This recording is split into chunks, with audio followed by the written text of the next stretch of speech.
Oui, c'est Mamadou Sangaré, professeur Mamadou Sangaré, professeur de mathématiques, ancien directeur général de l'enseignement supérieur et directeur du laboratoire d'algèbre, de cryptographie, géométrie algébrique et application.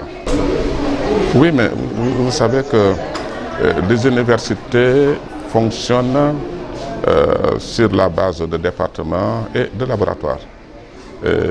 Un laboratoire, c'est un ensemble d'équipes de recherche qui travaillent sur les mêmes thématiques ou des thématiques équivalentes, similaires. Et quand je suis venu à l'Université Anta Diop de Dakar, il y avait presque personne dans mon domaine de spécialisation. Je me suis spécialisé en algèbre non commutative et non associative. À mon arrivée, donc, il fallait, si je veux continuer à développer la recherche dans ma discipline, avoir des spécialistes sénégalais dans cette discipline. Donc il me fallait maintenant mettre en place une équipe de recherche dans cette discipline. Et ensuite, quand j'ai suffisamment de spécialistes dans différentes spécialités dans ce domaine, créer différentes équipes de recherche pour fonder un laboratoire. Alors, donc quand je suis arrivé, donc, ça a été ma première préoccupation, développer l'algèbre et chercher aussi ses éventuelles applications au développement de mon pays. D'abord, il y a beaucoup de disciplines mathématiques, ça commence d'abord dans les laboratoires, ou bien si c'est utilitaire, c'est dans des structures de recherche à dessein, par exemple l'armée, etc. C'est le cas de la recherche opérationnelle qui n'était utilisée que par les militaires. La cryptographie n'était utilisée que par les militaires, le service de renseignement. C'était donc des savoirs qui n'étaient pas standardisés, donc accomplis avec des règles bien définies et qui pouvaient être enseignés sous forme de programme dans les universités. Cela n'est fait que dans les peut-être 30 dernières années. Alors quand je suis arrivé maintenant, je dis mais pourquoi ne pas développer la cryptographie? Parce qu'un pays qui ne sait pas conserver, garder ses secrets, donc ce n'est pas un pays indépendant. Vous savez que quand on parle de cybersécurité, c'est aussi savoir sécuriser parce que l'espace maintenant est l'endroit privilégié pour faire passer des biens. Ce n'est plus la route, donc ce n'est plus la sécurité routière, d'accord? C'est la cybersécurité. Donc pour participer au développement de mon pays, parce qu'il faut savoir que le premier rôle de l'université, c'est ce qu'on appelle, c'est être utile à la société, service à la communauté. Dans beaucoup d'universités, 70% des activités de l'université est orientée vers le service à la communauté. Bon, une partie maintenant est orientée à la recherche. Il ne faut pas oublier que l'université fonctionne grâce au financement public. Donc c'est l'argent du contribuable sénégalais, l'argent des citoyens. Les professeurs sont payés avec ça, les bourses des étudiants aussi, c'est de l'argent public. Je crois que le minimum que l'université doit et peut faire, c'est orienter ses activités vers les services à la société, former des jeunes qui seront immédiatement utilisables, mais pour le service du pays, cela veut dire qu'orienter vers le vrai développement du pays, en ne pas suivant les modes. Il y a des choses qui sont utiles, mais qui concernent des pays beaucoup plus avancés que nous, et on n'a pas le droit d'aller former pour des pays qui sont plus avancés que nous, alors que nous avons des problèmes sur place que nous devons régler. Et ça, c'est le rôle de l'université. Donc, c'est pourquoi j'ai orienté, dans le cadre des applications, nos recherches vers le codage et la cryptographie. Et on a vu aussi des partenaires vraiment sérieux qui ont voulu nous aider. C'est un peu de l'armée qui nous a encouragés. Et surtout, les services de chiffres de la présidence. Et il y avait même des cadres donc, dans ces services-là qui sont venus nous aider à mettre en place les premiers programmes. Comme SAR et Alassane, docteur Alassane, voilà, qui sont venus nous donner un coup de main. Et ce sont eux d'ailleurs qui ont mis une bonne partie du programme et qui ont donné les premiers cours et les premières orientations, c'est-à-dire orienter les modules aux vrais besoins du pays.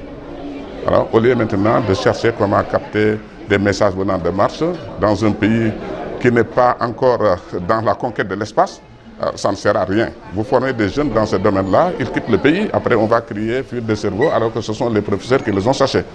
Donc je les remercie d'ailleurs en passant, et d'autres maintenant de la douane qui venaient de même donner des cours.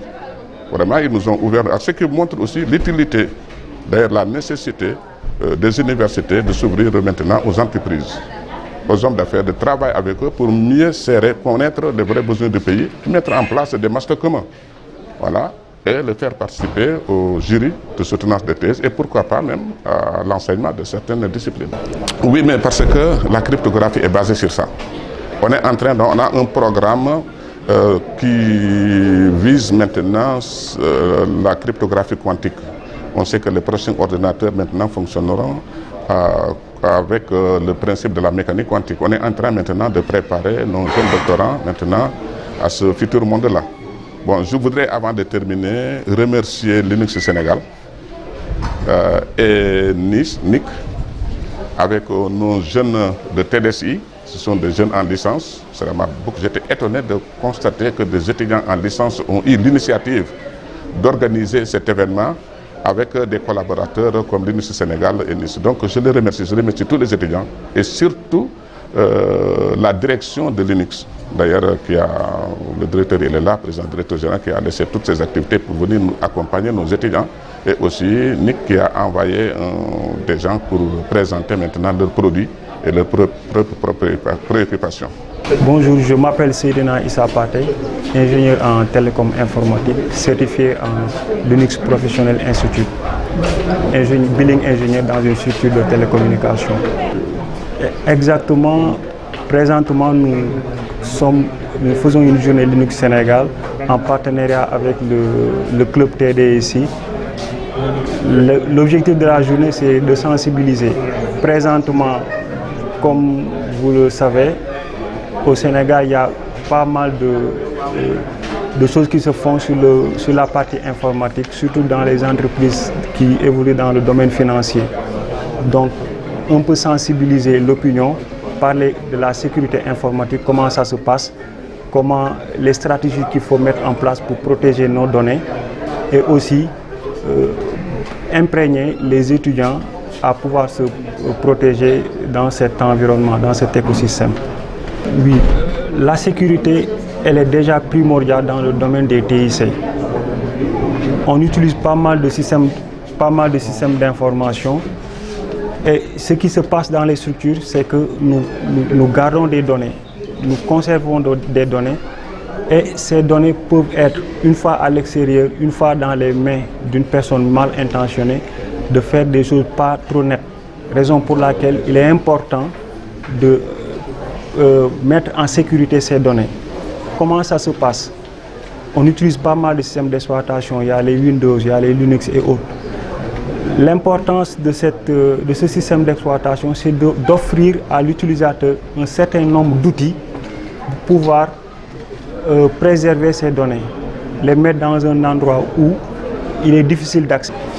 Donc, l'objectif de cette journée, c'est d'informer, de sensibiliser les personnes, de changer un peu leur manière de faire, parce que quand on est dans une structure, on a nos données. On doit les mettre en sécurité. Donc, laisser la porte ouverte au public, c'est une manière de compromettre nos données. Raison pour laquelle nous organisons ces journées pour sensibiliser, former et puis donner le maximum d'outils aux étudiants pour pouvoir protéger leurs données. Linux est un système d'exploitation qui est plus ou moins focus dans ce domaine. Pourquoi? Parce qu'on a pas mal d'outils qui nous permettent aujourd'hui de protéger nos données, de mettre des pare-feux, de mettre des barrières pour qu'on ne puisse pas accéder facilement à nos données qui sont assez importantes.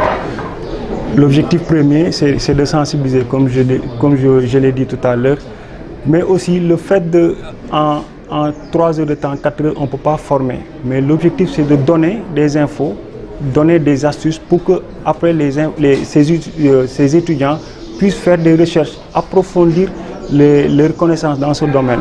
Ce qui sera un plus pour eux parce qu'ils vont découvrir de nouvelles choses.